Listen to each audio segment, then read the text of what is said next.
Welcome back to Study Skills for Success in College. This is Chapter 6, Creative Thinking and Decision-Making Skills, Part 1. Here are our objectives.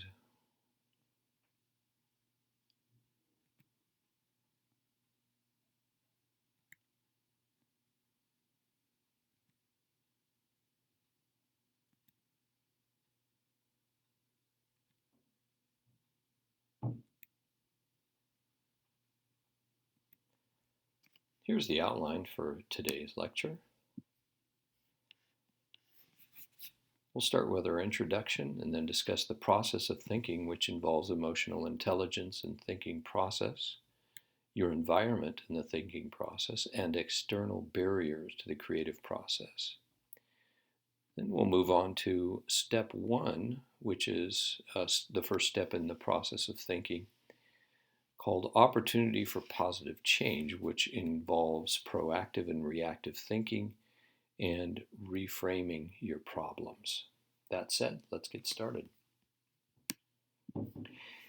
Psychologists specialize in studying how humans think, of course. They've come up with several ways to describe the many complex mental activities that make up the process of thinking. And these include speaking and language and understanding language, reasoning, remembering, imagining, learning, and much more.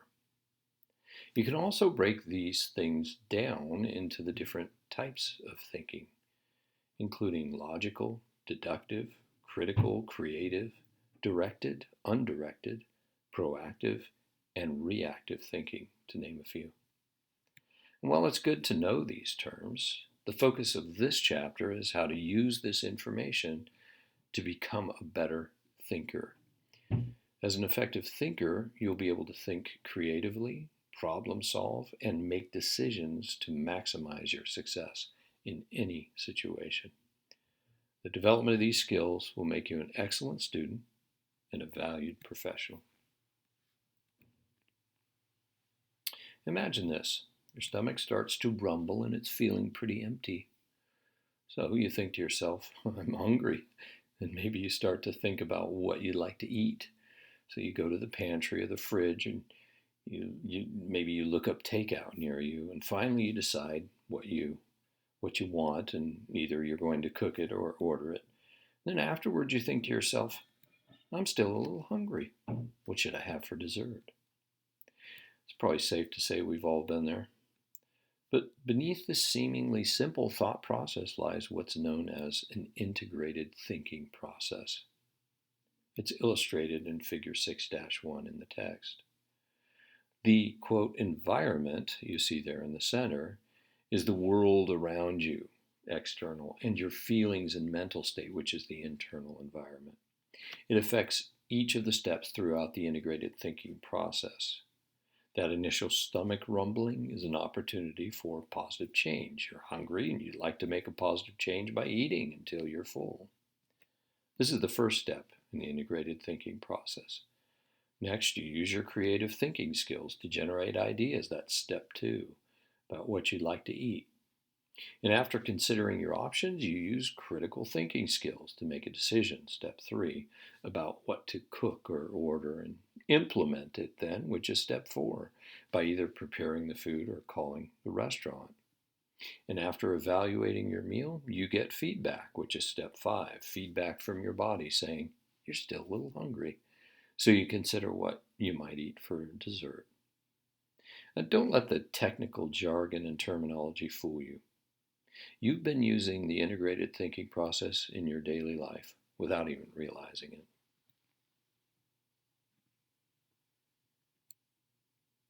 Take another look at all 5 steps in the integrated thinking process.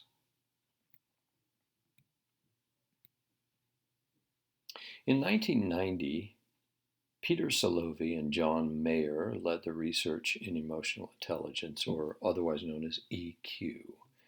They defined emotional intelligence as the subset of social intelligence that involves the ability to monitor one's own and others' feelings and emotions, to discriminate among them, and to use this information to guide one's thinking and actions. That's quite complex. But to put it in simpler terms, emotional intelligence is about your ability to recognize, control, and evaluate emotions. Emotional intelligence, or EQ, can affect your thinking, decision making, and problem solving processes. Let's demonstrate with an example. Think back to a time when you made a decision while you were really angry. Maybe it felt good to act on your anger at the time, but how'd you feel later? Were there any consequences to your actions? If you had to do it all over again, would you wait until you calmed down before making a decision or taking action? It takes EQ to recognize your anger in the moment and control it so it doesn't affect what you do. There are many emotions, and they all affect how we think. For example, research shows that when someone becomes too stressed at work, it can take him or her up to 4 hours to recover and return to being productive. Think about this, how this applies to your studying and your academic performance. This is why it's so important to assess your feelings and consider how they might affect your thinking. Your environment, both external, the world around you, and internal, which is your feelings and mental state, can drastically change your thinking. Going back to our earlier example of feeling hungry, your options for that meal would be very different in downtown New York versus a ranch, say, in rural Montana. What if your fridge and pantry are empty? What if you reach for something to eat only to find it's gone bad? What if you want to order food from the restaurant across the street, but then you find out they're closed? Other environmental factors are also important. If you're in a stressful environment, like at home with a crying newborn, your idea generation and decision making might not be at their best, especially if you're also hungry. We've also discussed a number of internal environmental factors, including stress and attitude. Managing your stress and maintaining a positive attitude were your first steps toward becoming a better thinker, and you didn't even realize it. You were taking those steps. Now it's time to talk about your ability to think creatively and how your environment can either help or hurt your creative thinking.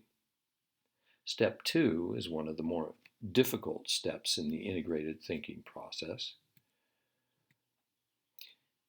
Many barriers can block you from the creative process. These obstacles to creativity need to be identified and broken down to free your creative juices.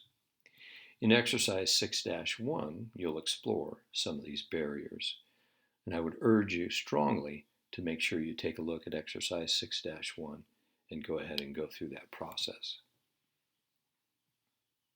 Okay, having assessed some of your internal barriers to the creative process in that previous exercise, you also have to recognize that external barriers can interfere with your thinking, not just internal. For example, if you're in a room that's full of distractions like loud music, you might find you can't hear yourself think, for example.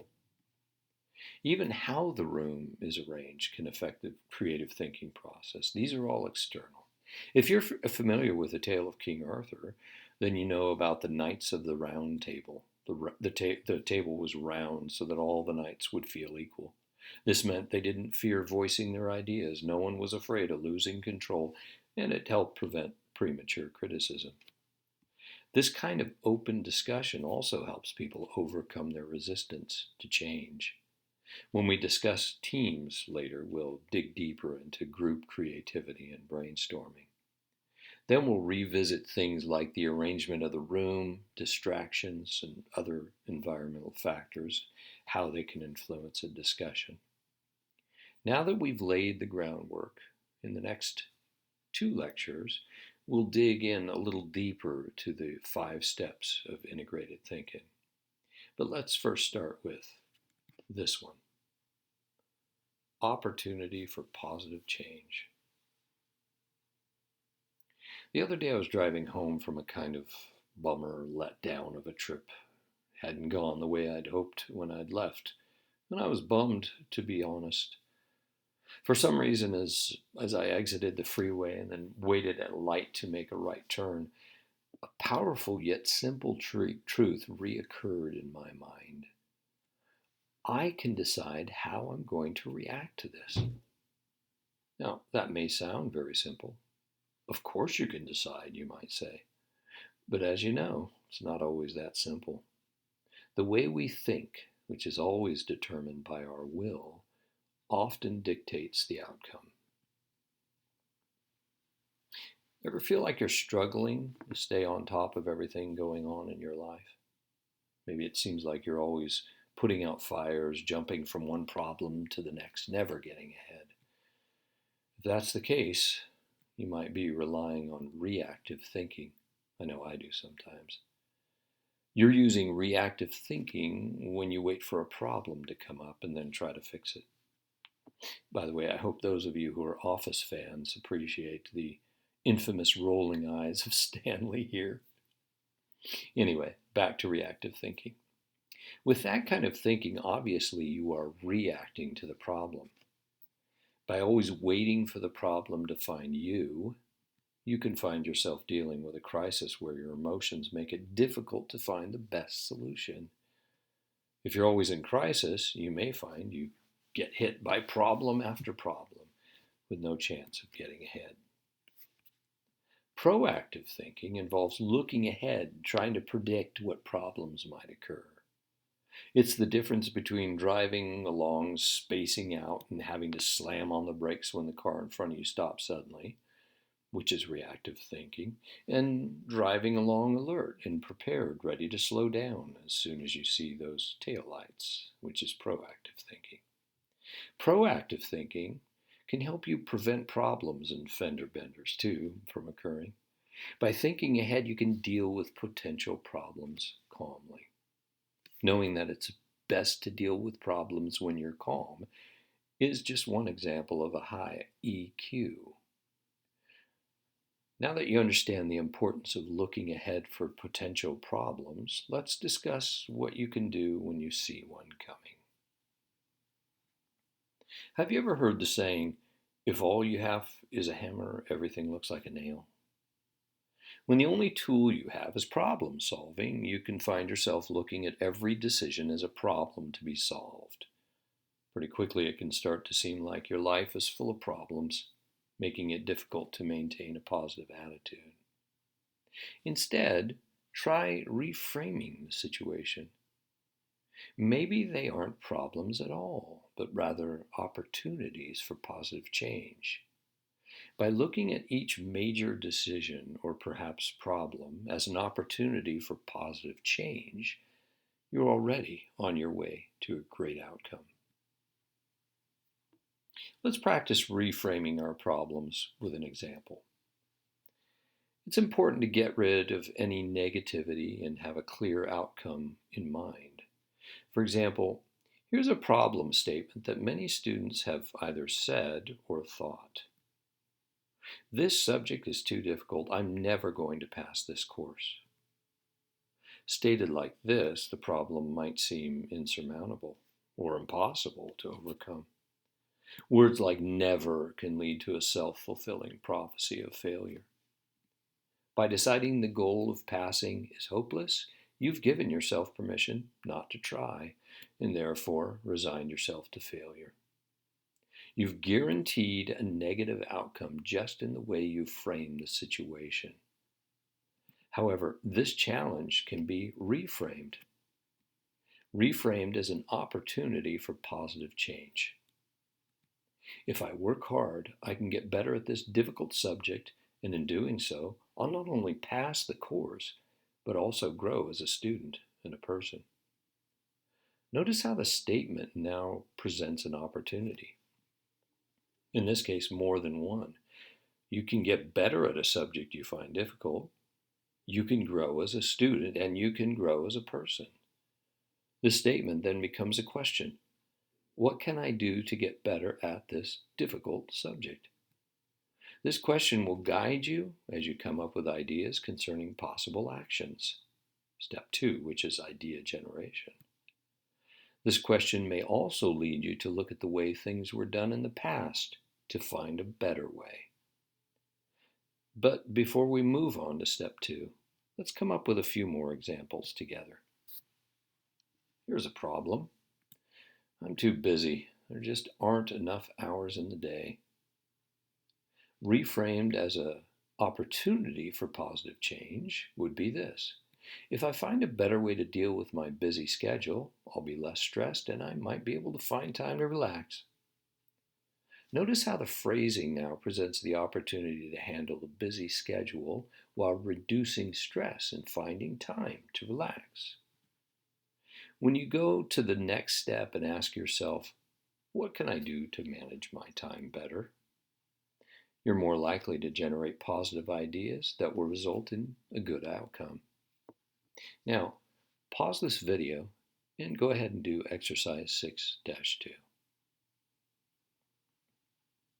After clearly stating an opportunity for positive change, you're ready to move on to the next step and generate ideas.